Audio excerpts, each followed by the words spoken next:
सभी को नमस्कार। आप देख सकते हैं कितना बड़ा पार्सल है ये। इसका वेट मुझे काफ़ी टाइम से था। चलिए इसको अनबॉक्स करते हैं और स्टेप बाय स्टेप मैं बताता हूँ क्या कौन-कौन सी बुक्स इसमें हैं, ये देखते हैं और किस तरीके से ये किसने भिजवाया देखते हैं। यहाँ से आप देख पाएँगे कि ये पार्सल ऑलरेडी मैंने ऊपर से कट करना शुरू करा था, बट यहाँ से देखेंगे ऑलरेडी फट चुका है। रीज़न क्या होता है कि जो है ना, बरसात का काफ़ी सीज़न चल रहा है, तो जहाँ पे भी होगा काफ़ी गीला हो गया होगा और गीला होने के बाद गत्ता ख़राब रहता है। बट मैंने उनको प्लास्टिक का यूज़ करने को बोला था। देखते हैं इसमें किस तरीके से पैक हो रखी है बुक्स। तो आप देख सकते हैं ये बुक्स उन्होंने अलग-अलग बंडल, अंकित भाई का है ये पार्सल। अलग-अलग बंडल बना के भेजी हैं। प्लास्टिक का यूज़ तो किया है, लेकिन शायद इनका प्रॉपर यूज़ उनको शायद आता भी नहीं होगा, इतना प्रो नहीं होंगे वो।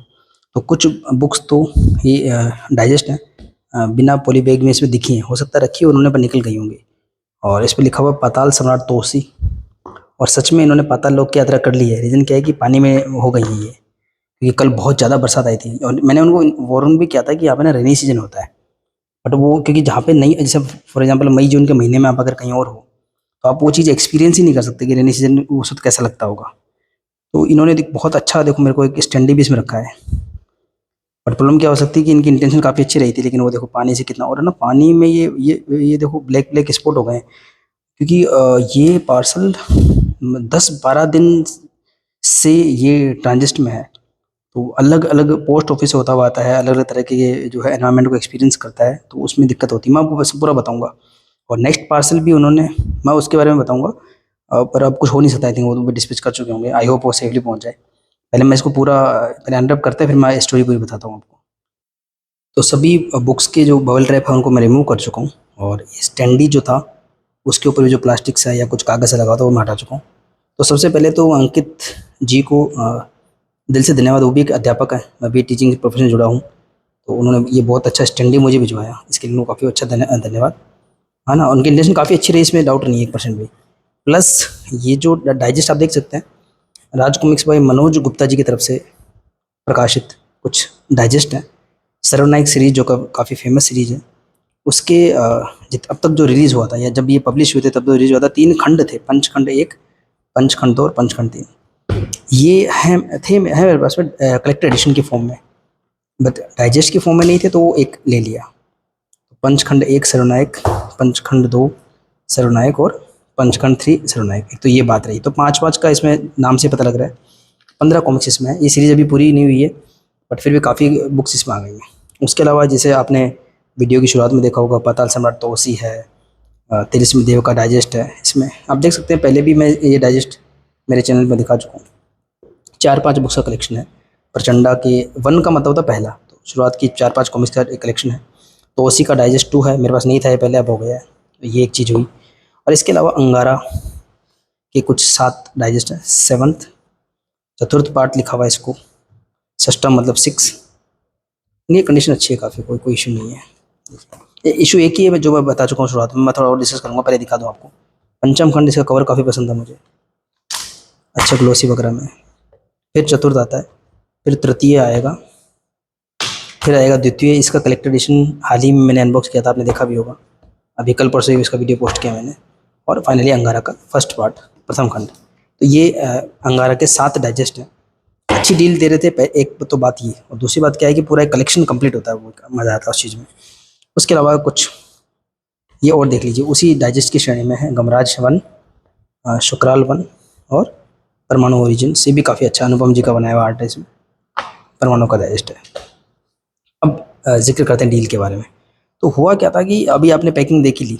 इसमें क्या होता है कि जब आप रेनी सीजन में कहीं भी पोस्ट कर रहे होते हो और प्लास्टिक का यूज़ करना होता है, तो उसको मैं तरीका समझाना चाहूँगा।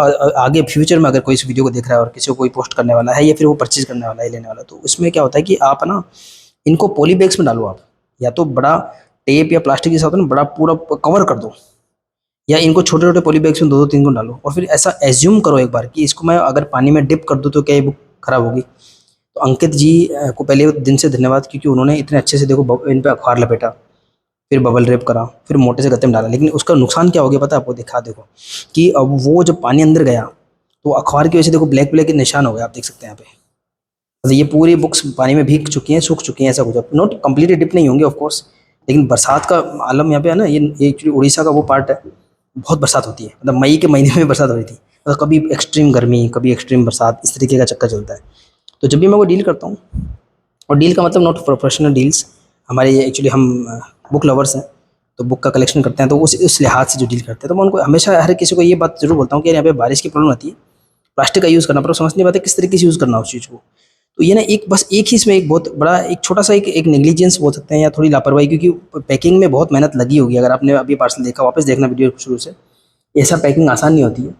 अच्छे से बबल रैप सब कुछ किया है, लेकिन ना बबल रैप है, अखबार है, ये सब क्या है कि मई जून का जो गर्मी का महीना होता है, तपती दोपहरी वाला, उसमें बुक्स को शॉक से या डैमेज से ज़रूर प्रोटेक्ट करता है।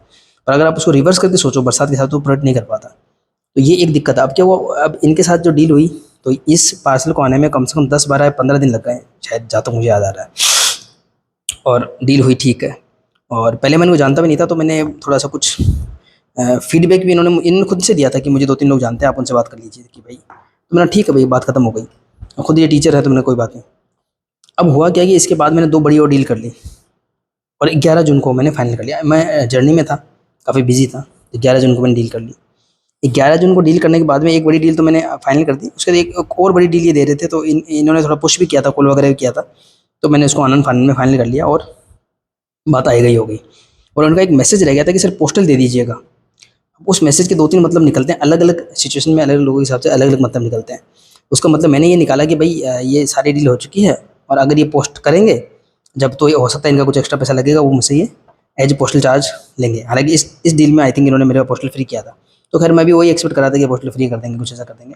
और वो बात, अब उसके बाद मैं फ्री हुआ। तो अब आई थिंक ये 17-18 जून की बात होगी। तो मैंने उनको मैसेज किया, मैंने कहा उसकी स्लिप तो शेयर कर देते, क्योंकि मैंने इतनी सारी डील करी है, मैं खुद भूल जाता हूँ कि किसने कहाँ पोस्ट किया होगा, मैं इतना फॉलोअप नहीं ले पाता। तो इनका एक मैसेज आया कि सर वेटिंग हुआ पोस्टल, और पार्सल इज़ रेडी। मेरे को इतना बड़ा शौक लगा, क्योंकि रीज़न क्या है, एक तो मैं प्लेस जहाँ मैं रहता हूँ बरसात वगैरह काफ़ी होती है, अभी रेनी और ज़्यादा शुरू हो गया है, एक तो ये नुकसान। दूसरा क्या होता है कि टाइम बड़ा लगता है, तो अगर ये 11 जून को कर देते तो अभी हो सकता है कि आधी जर्नी कंप्लीट हो चुकी होती। हालांकि आई थिंक वो अभी तक भी नहीं हुआ है। आज हो सकता है कि वो ट्राई करेंगे, मैं और मुझे आई एम श्योर कि वो कर देंगे आज पोस्ट, हो सकता है अभी कर भी चुके होंगे। तो आज 20 तारीख हो जाएगी, 11 को कर देते हैं तो अब तो पहुंचने को आता है आई थिंक। और ये डील मैंने कब करी खुद मुझे पता नहीं, पर पक्का ये 6 या 7 जून को की होगी। तो आप खुद अनुमान लगा सकते हैं कि कितना समय इनको लग गया आने में। और वो हुआ। अच्छा, उन्होंने कल शायद मेरे पार्सल रेडी भी कर दिए थे, मैंने उनको फिर भी बोला कि यार पैक अच्छे से कर देना। पर मुझे लगता है कि आज अगर उन्होंने अनफॉर्चुनेटली अगर पोस्ट कर भी दिया होगा, तो वो अगर ऐसी कहीं कैजुअलिटी रह जाएगी तो बड़ी दिक्कत हो जाएगी। क्योंकि ना वो एक दिक्कत है कि पैक करने में बस कुछ भी नहीं है, एक नॉर्मल जो पॉली बैग मिलता है, जो सब्जी वगैरह लाते हैं, वैसे भी अगर पॉली बैग हो ना, आप उसको ऐसा पैक कर दो टेप लगा के, पानी ना घुसे। उसके बाद हाँ ऑफ कोर्स इन्होंने मेहनत काफ़ी की है। बबल रैप मैं देख पा रहा हूँ मेरे साइड में, अखबार बॉक्स, अखबार वगैरह सब लगाया, बल्कि उससे नुकसान और हो गया। अखबार से क्या नुकसान हो गया देखो आप, कि जब पानी अंदर चला गया तो वो अखबार से क्या होता है, वो ब्लैक ब्लैक सा हो जाता है देखो। तो ये काफ़ी अच्छी कंडीशन होने के बावजूद भी आपको बहुत अजीब सी फीलिंग देंगे। इवन सर्वनायक को आप देखो, अभी स्पाइन सबकी निकल गई है, आप यदि देखोगे तो आपको स्पाइन लगभग सबकी निकली हुई सी लगेगी। और अभी अब अगर इसमें एक पॉइंट और ऐड कर लो, आप मेरे मित्र अवेयर होंगे कि RCMG यानी कि राज कमीशन मनोज गुप्ता और RCMG के रेफरेंस फर्स्ट क्राई पे बहुत अच्छी डील में मिल रहे थे। तो उस चक्कर में होता गया कि इन्होंने मुझे काफ़ी अच्छी डील दी, इसमें डाउट नहीं है, पर वो कोई सी भी डील उसकी बराबरी कभी नहीं कर पाती। क्यों? क्योंकि उनकी क्या तो उनकी क्वालिटी होती है ब्रांड में, उनकी पैकिंग होती है, फिर फ्री सर्विस, फ्री डिलीवरी, सब कुछ होती है। तो जो भी ऊपर, फिर भी मैं बहुत दिल से धन्यवाद दूंगा अंकित भाई को, उन्होंने बहुत बहुत अच्छी डील दी है। वो एक बड़ी बात है। प्लस मेरे को सारा बिना किसी ट्रस्ट, मतलब मेरे को, मैंने बिना ट्रस्ट किया, ट्रस्ट इशू भी होते हैं कई बार पहली बार डील करते हो तो, बड़ी डील करते हो, और वो आराम से पहुँचा। और हाँ, आखिरी बात, जो मैंने सारा नरेशन दिया आपको पैकिंग वाले बारे में, वो एक मिसकम्युनिकेशन है, थोड़ी सी लापरवाही है, लेकिन इंटेंशन उनका अच्छा रहा होगा। क्योंकि बिना मेरे कहे उन्होंने, मुझे पता भी नहीं उन्होंने क्या डाला है, ये नोवेल्टी उन्होंने ऐड किया, मुझे नहीं पता। ये अगेन नोवेल्टी बहुत अच्छी कंडीशन में आ सकता था, यहाँ पे देखो भीग चुका है पूरा, तो हो गया फंगस ग्रोथ वगैरह हो जाती है, still it is very good. तो मैं इसको सुखा कर लूँगा। और हाँ, एक सरप्राइज और मैं इसे दिखाना नहीं चाह रहा था, ये 3 कुछ पुरानी सी बुक है, तो जो लोग बुक्स को नहीं समझते उनके लिए बहुत पुरानी बुक्स होंगी, जो समझते हैं उनके हिसाब से ये है कि ये ओरिजिनल बुक्स हैं। ऑफ कोर्स इनको चूहो वगैरह ने खा रखा, आप देख सकते हैं, बट इनमें से ध्रुव शक्ति है ना, ये आप देखोगे तो मुझे लग रहा है ये ओरिजिनल है। यहाँ पे ना शायद डिटेल्स होंगी, नहीं है। अगर ओरिजिनल, अगर ओरिजिनल नहीं है, बट फिर भी ना बहुत वेरी क्लोज टू ओरिजिनल है ये। ओरिजिनल 16 रुपये की आई थी, और ये भी 16 रुपये की, तो मतलब ओरिजिनल तो नहीं है, पर उसके बाद का रिप्रिंट है। तो काफ़ी खास लगती है चीज़ें ये कई बार। प्रलय जैसे ये है, ये ओरिजिनल नहीं है, लेकिन 50 रुपये का एक रिप्रिंट है, लेकिन इसे एक वेरिएंट कवर की श्रेणी में आता है। और ये प्रलय जो कॉमिक्स ना, अब तो खैर मनोज गुप्ता जी ने 2021 के बाद बहुत सारे रिप्रिंट्स वगैरह निकाले, वरना मैं आपको बता दूं, ये मैंने कभी शॉप्स में नहीं देखी थी 2015 से लेकर के 21 से। मतलब ये बहुत ही एक रेयर कैटेगरी में आती है। जब पहला पेज फटा हुआ है इसका, पर still it is a good thing. मतलब जो है, मतलब इन्होंने अंकित ने अच्छी डील दी है, तो अंकित भाई को मैं फिर से दिल से धन्यवाद दूंगा। और इसका कवर देख के मुझे बड़ी खुशी हुई। मतलब एक रेयर, एक मतलब बुक है, मतलब आजकल तो रेयर तो कुछ रहा नहीं, आजकल तो बस प्राइस आपको पे करनी पड़ती है। लेकिन ठीक है, बस इसमें थोड़ा-सा अगर वो एक क्योंकि मैंने जो इन्होंने मुझे वीडियो बताया था, या जो इन्होंने मेरे को कंडीशन शेयर किया था, बहुत अच्छी कंडीशन बुक की थी। तो जब इतनी बढ़िया कंडीशन की बुक को इतनी अच्छी डील में दे रहे हैं, तो क्यों छोटी-सी लापरवाही से कोई नुकसान होना। देखो ये बुक्स देखो आप, तो न्यूज़पेपर उन्होंने लपेटा था उनकी सुरक्षा के लिए, कि पहले न्यूज़पेपर लपेट देता हूँ, फिर बबल रैप कर देता हूँ। पर उसके बाद जो हुआ ना, बस वो है कि वो इतना मोटा गत्ता भी था, पर आप जानते हैं यार, वो बहुत लंबी जर्नी होती है, अलग-अलग पोस्टर्स होता हुआ था, और काफ़ी वज़न है इनमें। तो अगर सेम पार्सल छोटा भी होता तो मेबी वो बच जाता। क्योंकि पोस्ट ऑफिस वाले जो पोस्टमैन वगैरह भी क्या करते हैं बेचारे, वो छोटा-मोटा तो हैंडल कर लेते हैं, बड़े वो हैंडल नहीं कर पाते। उनके लिए कैरी करना काफ़ी मुश्किल हो जाता है। तो खैर नेक्स्ट मैं आई होप कि जो नेक्स्ट पार्सल आएगा, उन्होंने अच्छे से पैक किया होगा। डील तो डेफ़िनेटली उन्होंने अच्छी दी है, और आई am waiting for that parcel. वो आज अगर पोस्ट कर पाएँगे तो मुझे तो लगता है मुझे जुलाई तक मिल पाएगा। बट उसमें भी ज़रूर ऐसे कुछ फ्री गिफ्ट निकलेंगे, वो काफ़ी अच्छे लगते हैं। और अगर उस दिन थोड़ा-सा मेरी तरफ से मिसकम्युनिकेशन ये हुआ कि अगर मैं थोड़ा-सा उनको पूछ लेता, मतलब मैं उस मैसेज का मतलब ही नहीं समझ पाया। और उन्होंने बताया ये बस उन्होंने तो पोस्टल कर दीजिएगा, फिर बाद में कोई उन्होंने अगर इतना से इन्फॉर्म कर देता ना उसके अंदर कि यार कि sir I am waiting for the postal and your parcels are still yet to dispatch, बस इतना सा एक कन्वे कर देते कि डिस्पैच नहीं हुए, तो मैं कैसे भी प्रोएक्टिव होकर के उनको पोस्टल कर देता। खैर जैसे भी हुआ तो तुरंत मैंने उनको दिया। और उसके बाद भी एक बार तो वो मिसकम्युनिकेशन की वजह से वो 11, 12, 13, 14, 15 सारे वर्किंग डेज वो नहीं कर पाए, और फिर वो चाह करके भी नहीं कर पाए, शायद वो बिजी थे या बरसात थी जो भी थी। आज मे भी वो कर पाएँ, तो कई बार ऐसा भी होता है कि आप अगर बाद में चाहो तो भी आप नहीं कर पाते हो कई बार। वो एक थोड़ा-सा लगता है, थोड़ा-सा एक हल्का-सा एक हर्ट हुआ उसको उस मैसेज को देख कर के। मैंने कॉल भी किया तो उन्होंने उठाया नहीं, कि ये होता है ना कि छोटी-सी मिसकम्युनिकेशन की वजह से है, तो मैंने उनको बोला कि मान लो 2 बड़े-बड़े पार्सल की डील हो रखी है, और अगर पोस्टल को लेके कन्फ्यूजन था, आई एम श्योर कि एक ही पोस्टल में हो सकता है। तो कम से कम वो एक भी कर डालते तो मेरा एक काम हो जाता। तो अब वो दोनों पार्सल आज अगर होंगे तो होंगे, वरना मैं खुद देख पा रहा हूँ, कैलेंडर मेरे सामने ही है। एक 10 या 11 जून को अगर हो गए होते तो बहुत लंबी जर्नी वो तय कर चुके होते। कि still I am waiting for that parcel, बस मैं एक ही होप कर रहा हूँ कि इस बार अच्छे से पैक होके आए। तो अगेन अंकित जी को बहुत सारा धन्यवाद इन फ्री गिफ्ट्स के लिए भी, और इस अच्छी डील के लिए भी। और फिर भी मैनेजेबल है, मतलब इतना, क्योंकि वो इतनी जो जो कंडीशन उन्होंने दिखाई थी और जो मैं एक्सपेक्ट कर रहा था उसमें जो गैप आता ना, इससे थोड़ा डिसअपॉइंट हो जाता है। Otherwise still this books are very good, और डील बहुत अच्छी थी। और सर्वनाय के बारे में मैं एक बात और ऐड करना चाहूँगा कि इसके जो ओरिजिनल पार्ट्स, बहुत सारे डिफरेंस मेरे ऑलरेडी पड़े हैं, लेकिन वो ओरिजिनल पार्ट्स में कलेक्ट करना तो बड़ी मुश्किल आती है उनको कलेक्ट करने में, कई बार बहुत महंगे भी मिलते हैं। तो इन डाइजेस्ट वगैरह का सबसे बड़ा बेनिफिट ये होता है कि आपको इकट्ठे मिल जाते हैं।